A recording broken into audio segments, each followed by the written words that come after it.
सत्यमहि दया को धारन स्वतः विचारन भ्रम निवारण बुद्ध जहि बंधन तोरी जीवन छोरी कर निज होरी परख दही विनवो चरना काज सुधरना तुम्हारी शरणा शांति यही सद्गुरुदेवा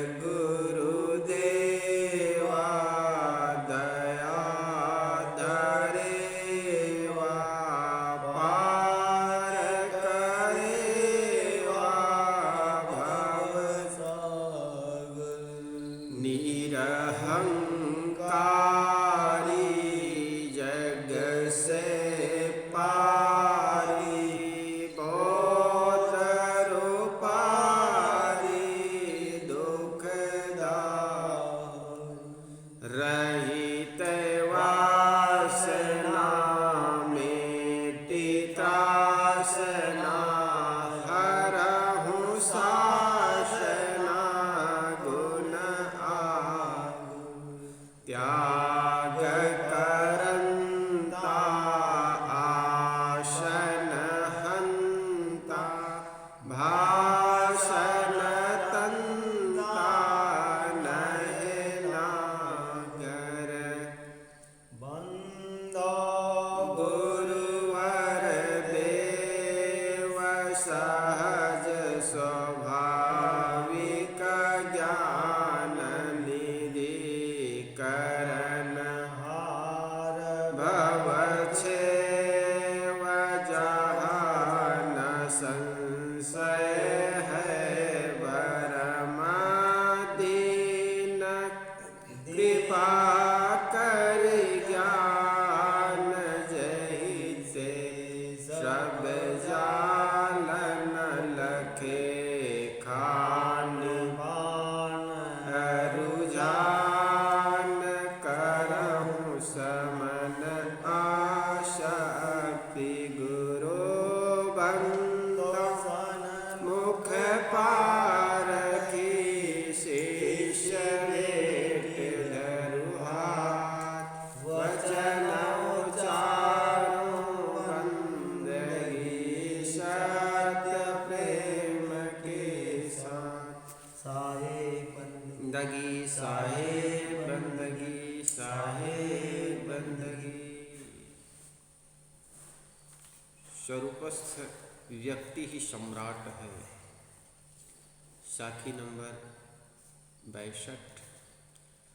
दोहरा तो नौतन भया पद ही न चिन्ह कोई जिन यह शब्द विवेकिया छत्र धनी है सोय।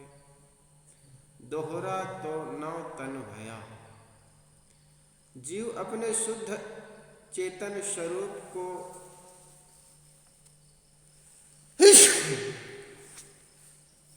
भूलकर दूसरी व विजाति दृश्य माया में मोह करता है। इसलिए उसे भाव सागर में भटकते हुए नए नए शरीरों की प्राप्ति होती है। दोहरा तो नौतन भया। नया नया शरीर उनको मिला। क्यों? पद ही न चिन्हे कोई, क्योंकि उन्होंने अपने स्वरूप को चिन्ह नहीं पाया, पहचान नहीं पाया। विजाति जड़ दृश्यों से हटकर कोई अपने चेतन स्वरूप को तो पहचाना नहीं। जिन यह शब्द विवेकिया छत्र धनी है सोई। साहेब कहते हैं, जो व्यक्ति उक्त बातों पर विवेक कर तथा जड़ दृश्यों का राग छोड़कर अपने शुद्ध चेतन स्वरूप में स्थित होता है, वह स्वरूप स्थिति के उच्च आसन पर आरूढ़ होकर स्वतंत्र, सुखी और सम्राट हो जाता है। बहुत सुंदर बात साहब ने कहा, स्वरूपस्थ व्यक्ति ही सम्राट है। अपने स्वरूप में जो स्थित है, अपने चेतन को जान गया, अपने शाश्वत को समझ गया, वह व्यक्ति सम्राट है। बाहर के सम्राट बना हुआ व्यक्ति तो दो चीजों को बढ़ाने के लिए, दो पैसे को जोड़ने के लिए या और की चाहनाओं से नित्य प्रतिदिन जलता रहता है। एक बार फरीद नाम का एक फकीर हुए मुसलमानों में। कई नाम थे? फरीद सम्राट अकबर के गुरु थे। गांव में रहा करते थे। गांव वालों ने सम्राट फकीर फरीद से कहा कि आप सम्राट के पास जाते हैं, सम्राट आपको आदर सत्कार करते हैं, और हमारे गांव में बच्चों को पढ़ने के लिए भी स्कूल नहीं है। तो सम्राट आपकी बात मानते हैं, जाकर के सम्राट से अनुनय विनय कर दीजिए ताकि हमारे गांव में एक विद्यालय हो जाए, बच्चे पढ़ लिख ले। फरीद की मन में ऐसी बात नहीं थी, लेकिन गांव वालों ने अनुनय विनय किया तो उनके मन में हुआ कि बात तो ठीक है, बच्चों को शिक्षा मिल जाएगी, विद्यालय, हमारे गांव में एक विद्यालय बन जाएगी। गया सम्राट अकबर के पास। अकबर के पास गया तो उस समय नमाज का समय था। अकबर जिस जगह पर नमाज करते हैं वहाँ नमाज कर रहे थे। फरीद ने सोचा कि ये नमाज पूरा कर ले, फिर उनसे मिलूं। चौकीदारियों ने कहा अभी सम्राट नमाज कर रहे हैं। नमाज पूरा होने के बाद सम्राट हाथ ऊपर करके अपने अल्लाह से, अपने खुदा से मांगने लगा, है खुदा मेरे साम्राज्य का विकास कर, मेरे संपत्ति को और बढ़ा और बढ़ा और बढ़ा। ये बात सुनकर के फरीद ठिठक गए। उन्होंने सोचा जिस व्यक्ति को मैं मांगने आया हूं वही किसी और को मांग रहा है और मैं इसे मांग करके और भिखारी बनाऊं। ये तो वैसा ही है कि इसको मांग करके एक भिखारी को और भिखारी बना दूं, तो क्यों ना उसी से मांगूं जिससे ये मांगता है। फरीद लौटने लगे। उनके पैर पदचाप की जो आवाज है, ध्वनि है, उनके कानों तक गई। उनके पैरों की ध्वनि आवाज जब लौट रहे थे तो उनके पदचाप उनके कानों, सम्राट के कानों पर पड़ी। सम्राट मुड़ करके देखा तो देखे गुरुजी चले जा रहे हैं वापस। सम्राट अकबर ने कहा गुरुदेव आप बात क्या है, बिना कुछ किए लौटे चले जा रहे हैं, कुछ तो कहिए, आदेश फरमाइए। फरीद ने कहा बस हो गया। कहे गुरुदेव मैं समझा नहीं, क्या हुआ? कहे मैं गांव के लोगों का एक विनय था, निवेदन था कि सम्राट को जाकर के मैं कहूं विद्यालय बना दे, और मैं देख रहा हूं जिससे मैं मांगने आया हूं वही किसी और को मांग रहा है। तो वैसा ही है, या तो जैसे एक भिखारी के झोली से और कुछ निकाल लेना या किसी और मांग लेना। तो जिससे तुम मांग रहे हो क्यों ना मैं उसी से मांग लूं, इसलिए मैं चले जा रहा हूं। सम्राट कहते फरीद के पांव में गिर गए। धन्य है।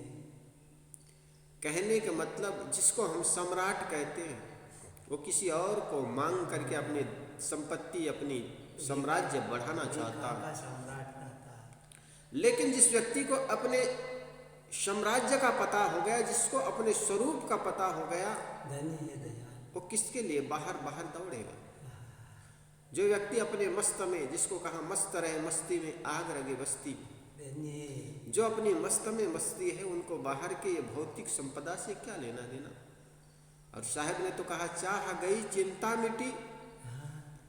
फरीद ने कहा कि सम्राट तुम मांगने आए, जिसको मैं मांगने आया हूँ वही किसी और को मांग रहा है। और सम्राट तो वो है चाह गई चिंता मिटी मनवा बेपरवाह, जिसको कछु न चाहिए सोए सहनपति सा। लेकिन तुम तो देख रहे हो कि और की चाहना को से लेकर के तुम जल रहे हो।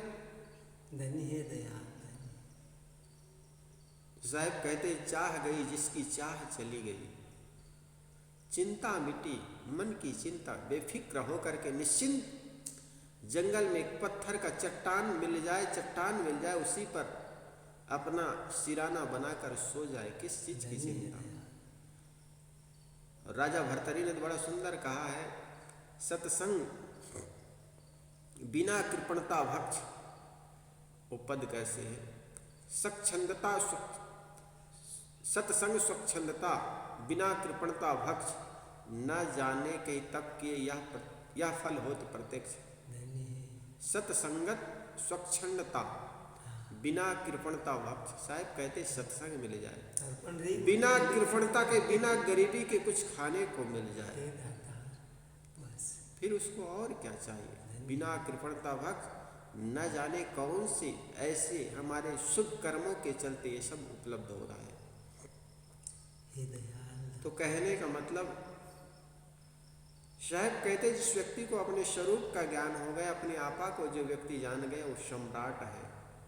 दोहरा तो नौतन भया पद ही न चिन्हे को, शायद कहते हैं दोहरा नौतन, नया तन, ये शरीर बार बार धर करके चेतन आत्मा इस शरीर में आता है। क्यों आता है? क्योंकि उनके मन की जो वासनाएं हैं बच जाती है। और जिस व्यक्ति के मन की वासना समाप्त हो जाएगी, अपने स्वरूप को समझ जाएगा, वो किस लिए बाजार रूपी सागर में आएगा, इस भव सागर में आएगा। दोहरा दुगुना, दूसरा द्वैत, जड़ दृश्य माया में राग करना ही भवधार से बहने का कारण है। जब हम अपने शुद्ध चेतन स्वरूप को भूलकर देह के आदि में मोह करते हैं, तभी अपने पद से गिर जाते हैं।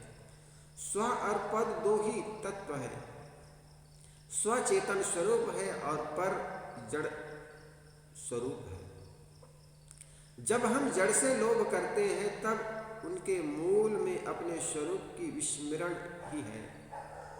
पद ही न चिन्हे कोई अपने पद को नहीं पहचानता कि मैं कौन हूँ।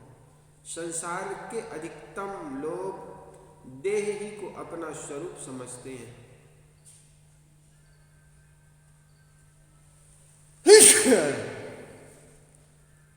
मैं अजर अमर अखंड शुद्ध चेतन हूँ। यह विवेक न होने से मनुष्य देह अभिमानवश सदैव दुखी बना रहता है। देह अभिमान ही आध्यात्मिक दुर्बलता है। इसे त्याग कर स्वरूप ज्ञान में प्रतिष्ठित होना महान बलवान हो जाना है। स्वरूप विवेक, स्वरूप स्मरण तथा स्वरूप स्थिति आत्मिक उन्नति का उच्चतम शिखर है। इस अवस्था में पहुंच जाना ही सम्राट हो जाना है। स्वरूपस्थ व्यक्ति छत्रधनी है, बादशाहों का भी बादशाह है, जिसकी सारी कामनाएं बुझ गई और जो अपने अविनाशी राम में लीन है, वह सर्वोच्च है। उक्त साखी का थोड़ा पाठांतर से दूसरा भी अर्थ किया जा सकता है, अर्थात नौ तन की जगह नूतन पाठ है। इसका अर्थ है मेरे दोहे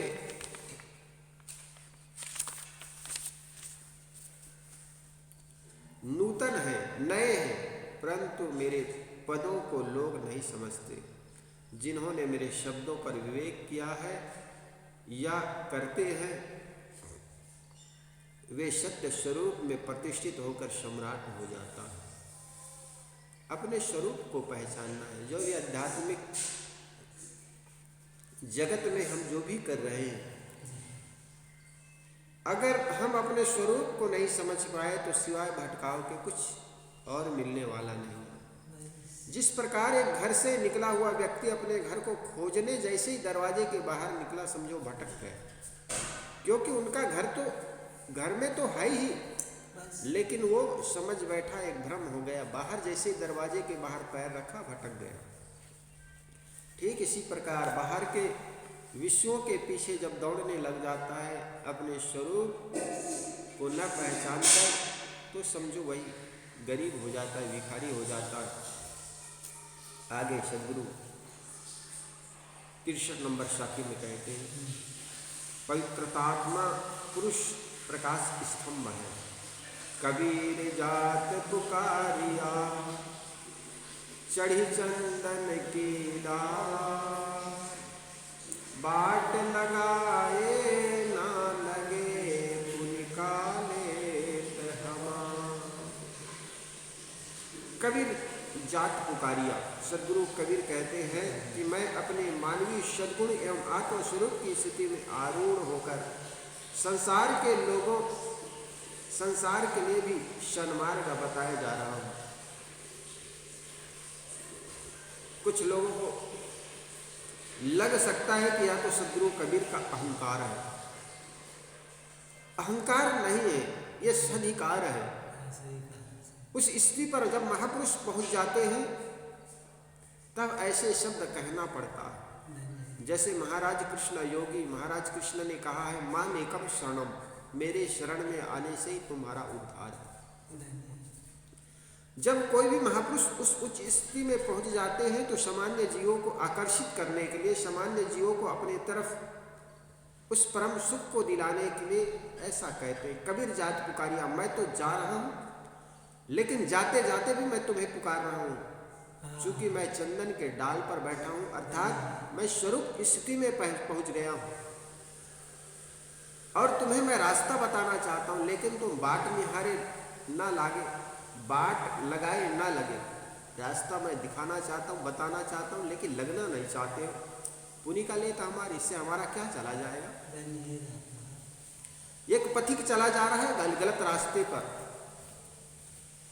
और जो सज्जन उस रास्ते के बारे में बता रहे हैं कि ये रास्ता इधर जाएगा और तुम मानते नहीं हो, गलत रास्ता में चले जा रहे हैं, कंटकाकीर्ण रास्ता जहां जंगल और कांटों से भरा उस रास्ते में चले जा रहे हो, तो उनका क्या दोष बताने वाले का। अगर चलना नहीं चाहते हो, बताने वाला दयावश आपको बता रहे हैं सही रास्ता ये है, गलत रास्ता ये है। सन्मार्ग को छोड़ करके तुम कुमार्ग में चले जा रहे हो। शराब, कबाब, जुआ, वेश्यावृत्ति, जहां से तुम्हारा नित्य प्रतिदिन पतन के गहरे खाई में तुम गिरते चले जा रहे हो। और कोई संत महापुरुष कर्णवश होकर के कबीर जात पुकारिए, चढ़ी चंदन के डार, चंदन के डाले उस स्थिति में पहुंच करके करुणावश आपको मार्ग दिखाना चाहता है, मार्ग बताना चाहता है, लेकिन तुम चलना नहीं चाहते, क्योंकि विषयों में पढ़ करके तुम बहे चले जा रहे हो और उस गंदगी से तुम्हें निकालना चाहता है, उस गंदगी की ओर तुम्हें ले जाना, धकेलना नहीं चाहता है, बाकी बचाना चाहता है, सद्गुण सदाचार के मार्ग दिखाना चाहता है। और उस मार्गदर्शक का क्या घाटा, उसमें क्या हानि, क्या हो जाएगा उससे, तुम नहीं चलोगे तो। मानवीय सद्गुण तथा स्वरूप स्थिति के समान कोई सुगंध नहीं है, परंतु उदाहरण के लिए चंदन के सिवाय और किसका नाम लिया जाए। अतएव सद्गुरु ने यहाँ चंदन की डाल का सुंदर रूपक दिया है। मानवीय सद्गुण एवं स्वरूप स्थिति चंदन की डाली है, जिसमें हर समय सुगंधी है। दया, शील, क्षमा, करुणा, संतोष, सत्य आदि मानवीय सद्गुण है। किसी भी सुगंधित द्रव्य का जो सुवास है एक और जाती है। जैसा किसी फूल जब अपनी पूर्णता में खिल जाती है, फूल जाता है, तो उनकी जो सुगंध है ना, वो एक दिशा में जाएगी। जैसे पूरब से हवा आएगी तो पश्चिम की ओर चली जाएगी, लेकिन सद्गुण सदाचार की जो सुगंधी है चारों दिशाओं में फैलती है। इसीलिए शायद कहते हैं ये सुगंध दूसरा किसी का उदाहरण नहीं देते हैं। इसलिए दुनिया में सबसे सुगंधित कोई पदार्थ है, चंदन का उदाहरण देते हैं। शायद दूसरा उदाहरण है भी नहीं जिसका वो उदाहरण दिया जा सके, दूसरा वस्तु नहीं जिसका उदाहरण दिया जा सके। इसलिए सद्गुण सदाचार का जो सुगंध है वो चारों दिशाओं में फैलती चली जाती है और सारी जड़ वासनाओं को छोड़कर अपने स्वरूपस्थ एवं चेतन स्वरूप में स्थित हो जाना स्वरूप स्थिति है। सद्गुरु इस दशा में स्थित है और इसी मार्ग पर लाने के लिए वे संसार के लोगों को पुकार रहे हैं। जो व्यक्ति उसके वचनों पर ध्यान देगा, उन्हें सुन विचार कर उनकी आचरण करेगा, वही कृतार्थ हो जाएगा। सदगुरु कहते हैं कि जो मेरी बातों पर ध्यान नहीं देगा, वह मेरा क्या बिगाड़ेगा, वह अपना ही नुकसान करेगा। बाट लगाए ना लगे पुण्य का लेत हमार। यह मजबूरी संसार के सभी महापुरुषों के सामने थी, आज भी है।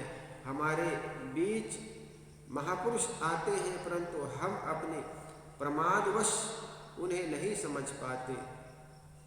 उनके बताए हुए सन्मार्ग पर चलना तो दूर, हम उनके प्रति द्वेष भाव कर अपने अंतःकरण को बिगाड़ते हैं। संसार के सभी महापुरुषों को अवहेलना करने वाले लोग उनके सामने ही थे, परंतु उनको लेकर उन्होंने मन अपना काम बंद नहीं किया। वे स्वयं अपने शुभ मार्ग पर चलते रहे और दूसरों के लिए सत्प्रेरित प्रेरणा देते रहे। जो उनकी और ध्यान देने, वे उनसे लाभ लेकर अपना कल्याण करते रहे।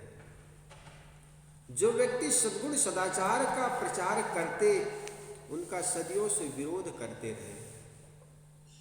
महात्मा बुद्ध सद्गुण सदाचार, आचौर्य, झूठ ना बोलना, चोरी ना करना, निंदा ना करना, अपने जीवन भर ये सदुपदेश देते रहे। लेकिन लोग ऐसे सदुपदेश करने वाले के दुश्मन होते चले गए, क्योंकि उनको तो दुर्गुण दुराचार के में सोने की आदत है। और जिस व्यक्ति को नींद प्रिय हो ना, उस व्यक्ति को कोई जगाने वाला मिल जाए तो वो बड़ा नफरत उनसे करता। और यही कारण है कि दुनिया में सबसे अधिक हलाल होते हैं, मारे जाते हैं तो मुर्गा है। मुर्गा क्योंकि लोगों को जगाने का काम करता है। ठीक इसी प्रकार जिन्होंने हमें अज्ञान और अंधकार में से जगाने का प्रयास किया, ज्ञान के प्रकाश इसके जीवन में आ जाए, ऐसा कुछ प्रयास किया, ऐसे महापुरुष को हमने सहन नहीं किया।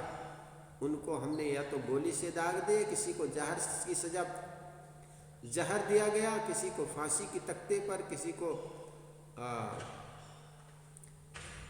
क्रास में लटका दिए गए। इस प्रकार हमने आए हुए सत महापुरुषों को, आए हुए सदाचार सद्गुण स्वरूप सत महापुरुषों को सहन कर नहीं पाए और उनके साथ हमने रोष व्यक्त किया, द्वेष व्यक्त किया। पवित्र आत्मा पुरुष मानव समाज के लिए प्रकाश स्तंभ होते हैं। यदि सच्चे ज्ञान और पवित्र रहने से संपन्न पुरुष हमारे बीच में होते हैं तो वे हमारे लिए एवं मानव समाज के लिए अमोघ वरदान होते हैं। ज्ञान तथा सद्गुण की बात कहने वाले लोग तो हमें बहुत मिल जाते थे, परंतु जो उनके आचरणों से संपन्न हो, ऐसे व्यक्ति दुर्लभ है। यदि ऐसे पुरुष हमारे बीच में हो तो वे हमारे लिए प्रेरणा स्रोत है और हमारा परम सौभाग्य है। अतएव हमें महापुरुष से प्रेरणा लेकर अपने जीवन को ऊपर उठाना चाहिए। जो भी महापुरुष आए, सत्य का उपदेश करते रहे, उनको इस समाज ने गालियां दी, मौत के घाट उतार दिए गए। यूनान के महान दार्शनिक सुकरात जब अपने जीवन के समय में अपने समकालीन थे तो लोगों को खूब उपदेश करते थे। जवानों के बीच चले जाते, युवकों को बीच चले जाते और जो दुनिया भर के ईश्वर परमात्मा भगवान खुदागाड मानते, उनके सामने प्रश्न कर देते कि भगवान को जानते हो, तुम कौन? दुनिया में ऐसा कोई भगवान नहीं। लोग उनसे विरोध करते और अंततः उस समय के शासक जो थे उन्होंने उनको सजा दी जहर पीने का। सुकरात ने अपने ही हाथों से जहर पिया क्योंकि उनको सजा दी गई थी। तो जब व्यक्ति कोई सत्य का उपदेशक आ जाए तो उनको कोई पसंद नहीं करता, बल्कि उनसे द्वेष करता है। और पवित्र आत्मा पुरुष ही इस समाज का प्रकाश स्तंभ है जो हमें नया दिशा दे सकते हैं, लेकिन हमने उनको सहन नहीं किया। आगे साहब 64 नंबर की साखी में बताते हैं, सत्य सर्वोपरि उपलब्धि एवं सुख है, सबते साचा भला जो साचा दिल हो, साच बिना सुख नाही ना कोटि करे जो को। साहब कहते हैं सबते साचा भला जो साचा दिल हो। यदि हम अपने हृदय में सत्य को प्रतिष्ठा कर सके तो सत्य के समान संसार में अन्य कोई उपलब्धि नहीं। चाहे कोई करोड़ों उपलब्ध उपाय करे, किंतु सत्य ज्ञान एवं सत्य आचरण के बिना सच्चा सुख नहीं मिल सकता। शायद कहते हैं, लोग कहते हैं झूठ के बिना काम नहीं चलता, परंतु उन्हें समझना चाहिए कि वे झूठ को भी सत्य के आधार पर ही चलाते हैं।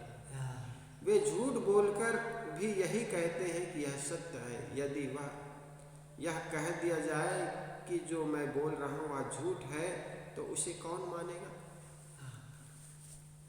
कई लोग कहते हैं आजकल क्या करें महाराज, झूठ का जमाना है, बिना झूठ किए नहीं चलता। लेकिन जो ऐसा कहता है ना झूठ कहे नहीं चलता, वह भी झूठ को सत्य कह करके ही बेचता है।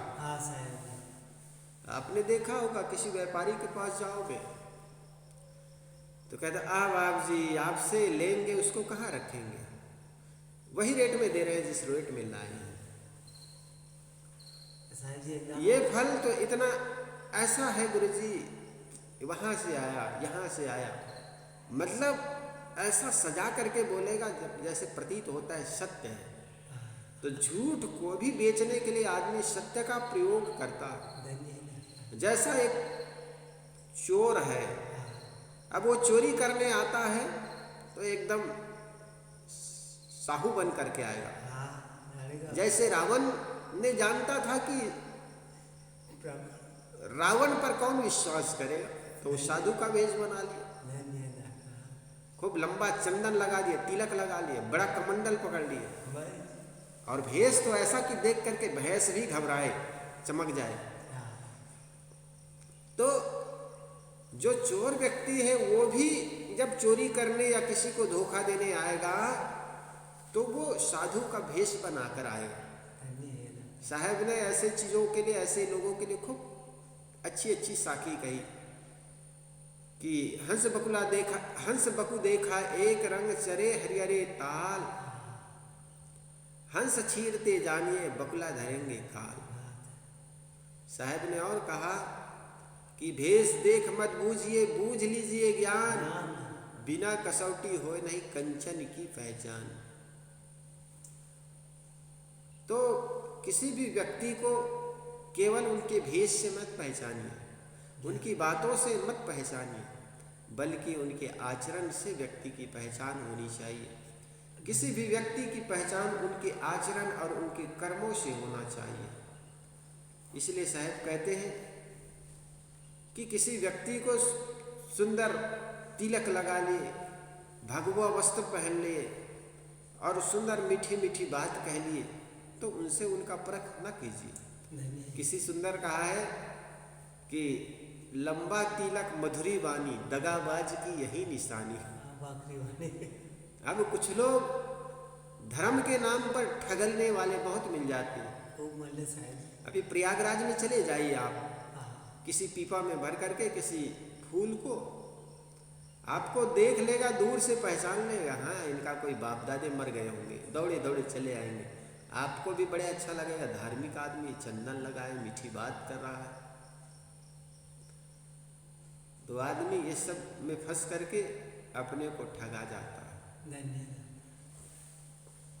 आगे साहब कहते हैं, लोग कहते हैं कि झूठ के बिना काम नहीं चलता, परंतु उन्हें समझना चाहिए कि झूठ को भी वो सत्य के आधार पर ही चलाते हैं। लोग विवाह शादी में झूठ बोलने में संकोच नहीं करते, उसमें झूठ बोलना धर्म समझते हैं। व्यापार तो बिना झूठ के चल ही नहीं सकता। यह बात मन में पहले ही पक्का कर ली जाती है। वस्तुतः हम झूठ बोल बोलकर एक दूसरे के बिना इतने अविश्वसनीय हो गए हैं कि इसको लेकर हमें और झूठ बोलना पड़ रहा है। हम झूठ बोलकर दूसरों को धोखा देते हैं और दूसरे लोग झूठ बोलकर हमें धोखा देते हैं। हम झूठ बोलकर रात दिन चाहे जितना राइट रॉन्ग करते हो, परंतु यदि कोई दूसरा व्यक्ति झूठ बोलकर हमें धोखा देना चाहे और हम इस बात को समझ सके तो हम उसे पसंद नहीं करेंगे। जो लोग व्यापार में प्रतिदिन हजारों लाखों का गोलमाल करते हैं, वे ही अपने नौकर द्वारा 10 पैसे की चोरी पर उसे डंडे से मारते हैं। हमें अपना झूठ भले पसंद हो, परंतु हमारे अपने कई बातें दूसरे द्वारा किया गया झूठ व्यवहार कतई पसंद नहीं होता।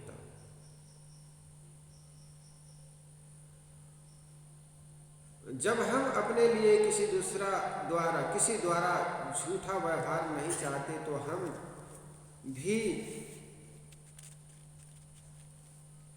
हम भी दूसरे के साथ क्यों झूठा व्यवहार करें।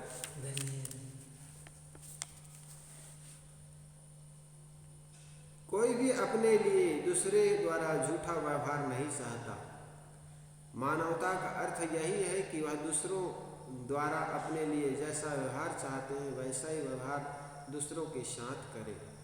हम अपने लिए दूसरों द्वारा सत्य और निश्चल व्यवहार चाहते हैं, अतएव हम भी दूसरे के साथ सत्य एवं निश्चल व्यवहार करें।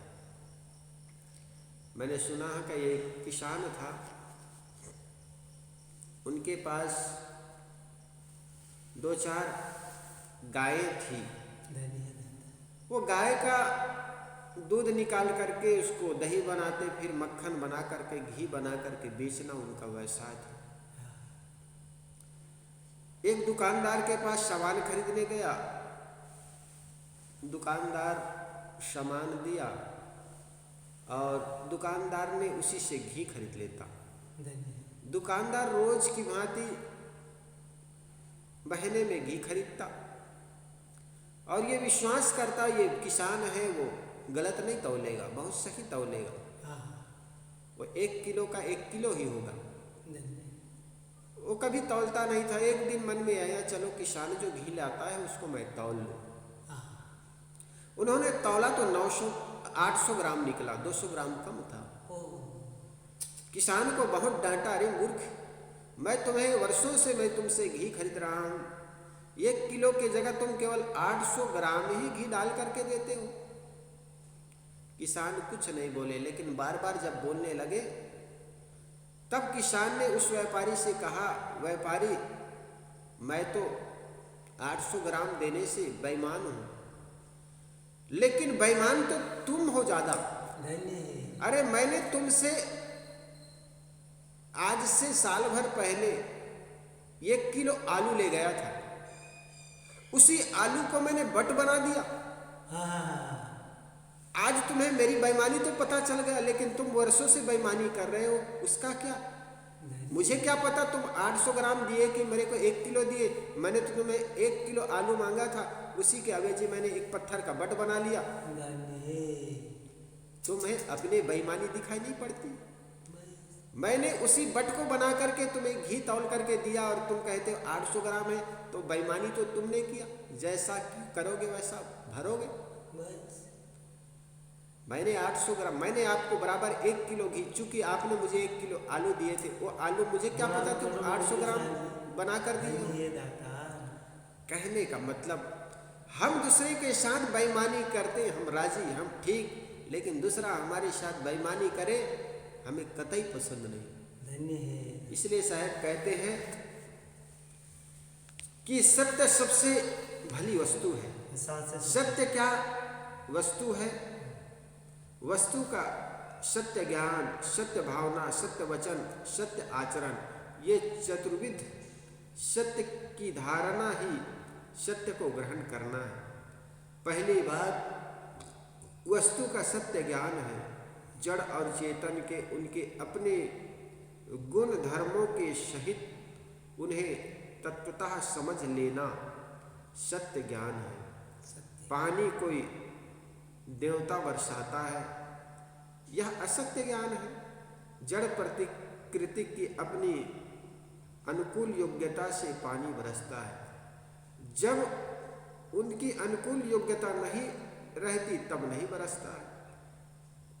यदि कोई देवता बरसाए तो आवश्यकता अनुसार बरसाए।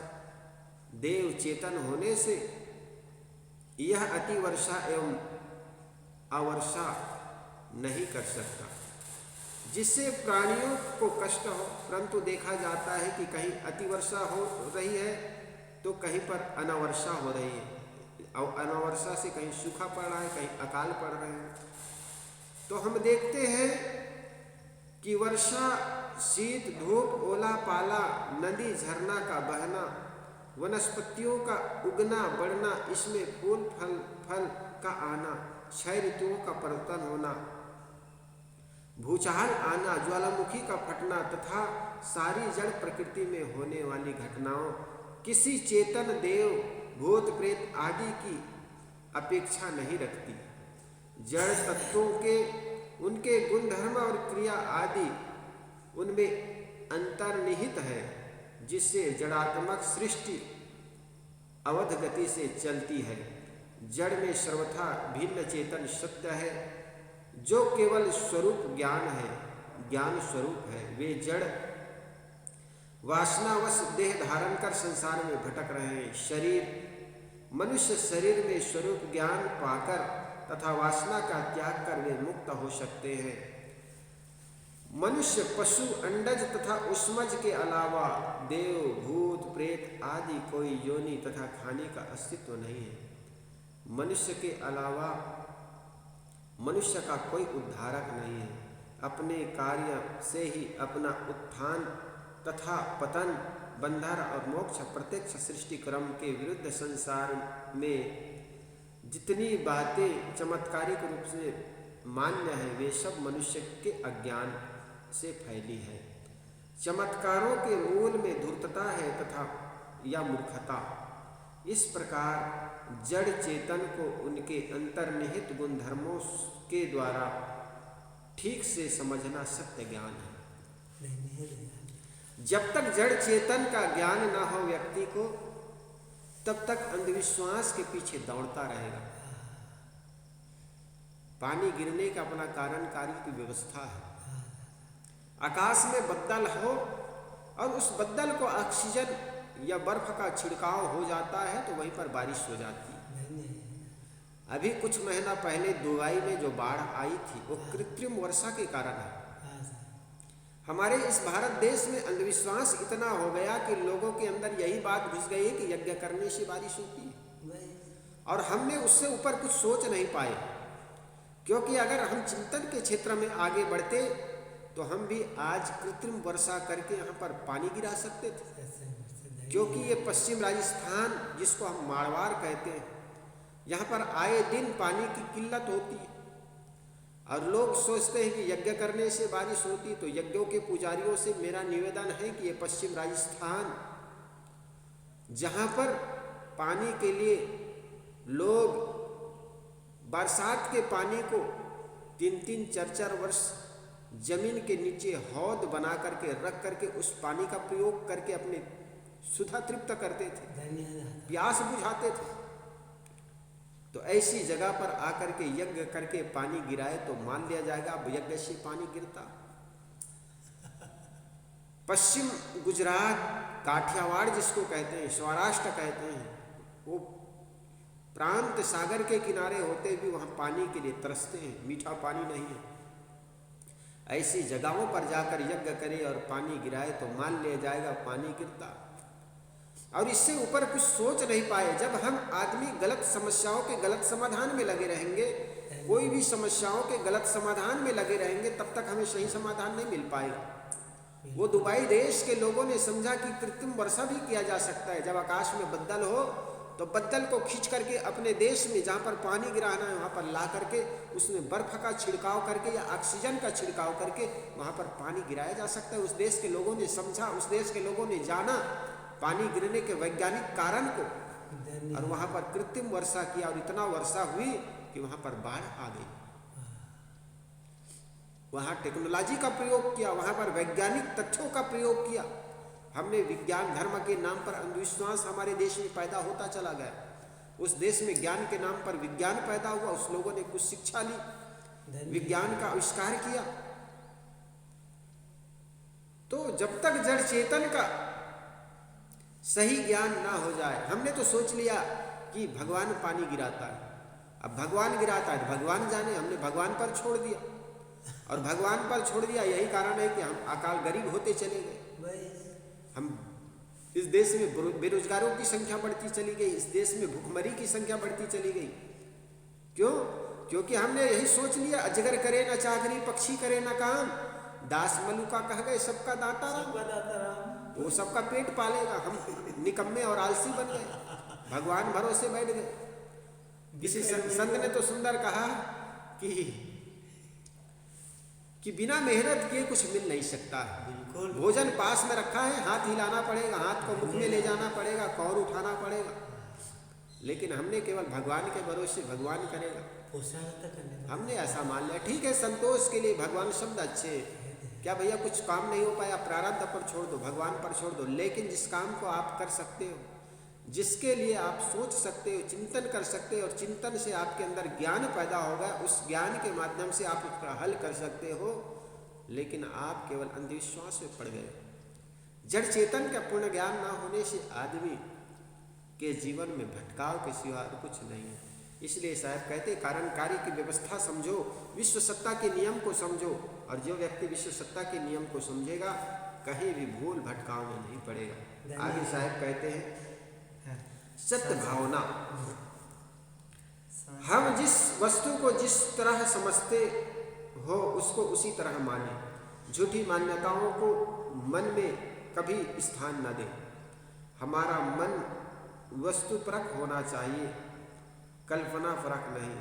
सत्य ज्ञान को मन में पूर्णतया स्थान मिल जाने पर आगे वचन तथा आचरण में भी सत्य प्रतिष्ठित होता है। मन मूल है, इसके बाद वचन तथा क्रियाएं हैं। अतएव प्राप्त सद्ज्ञान को मन में पूर्णतया स्थान मिलना चाहिए। हमारा मन सत्य ज्ञान से ओतप्रोत होना चाहिए। तीसरी बात है सत्य वचन।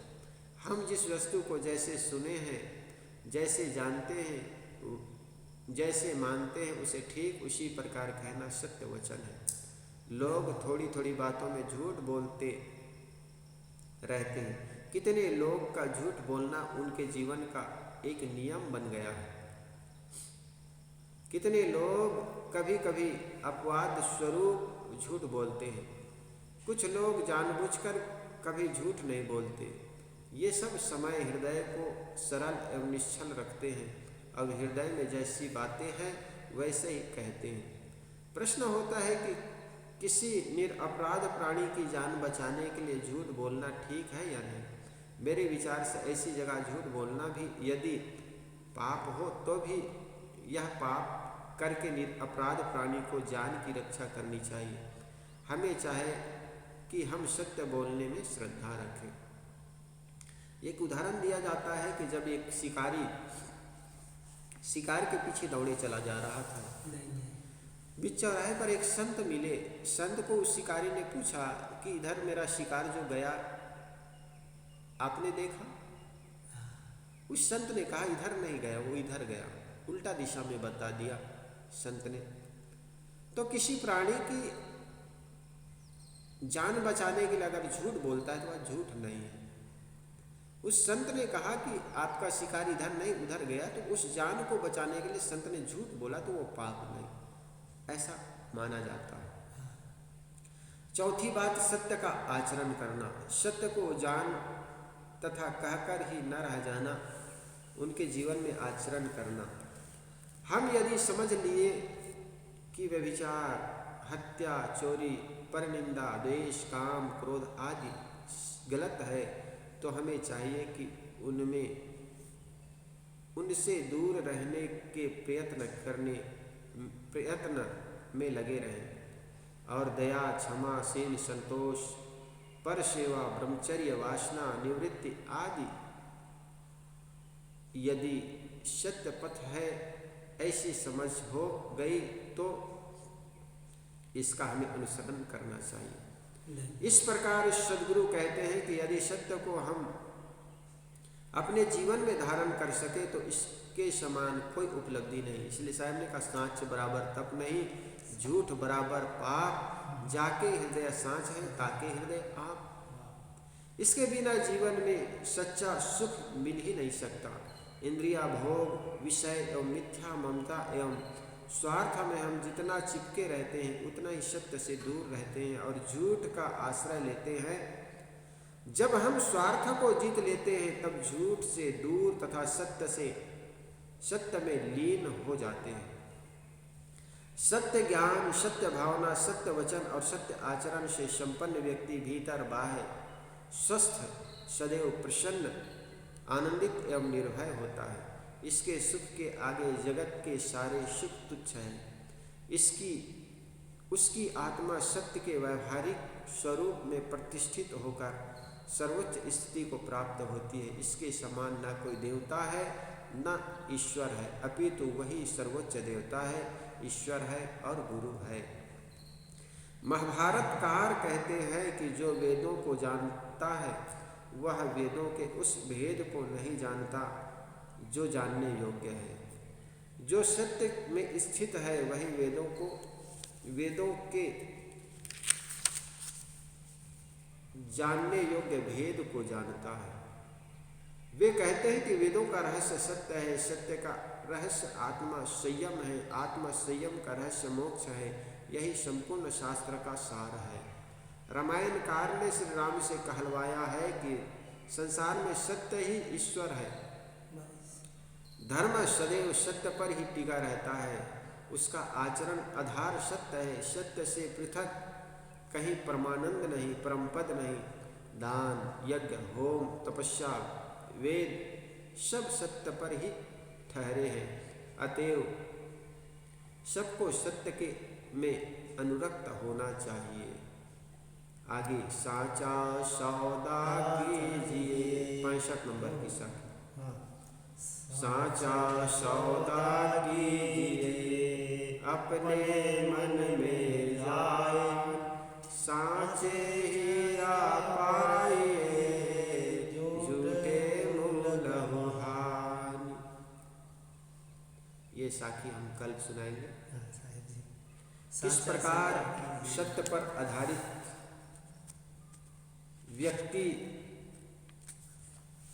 के जीवन में परम पद, सुखपद, परम शांति आती है, इस बारे में हमने सुंदर चर्चा की। आगे साखी 65 नंबर हम कल उस पर विचार करेंगे। बीजक चिंतन प्रवचन का ये सुंदर व्याख्यान, बीजक चिंतन प्रवचन माला। वंदनीय है गुरुदेव।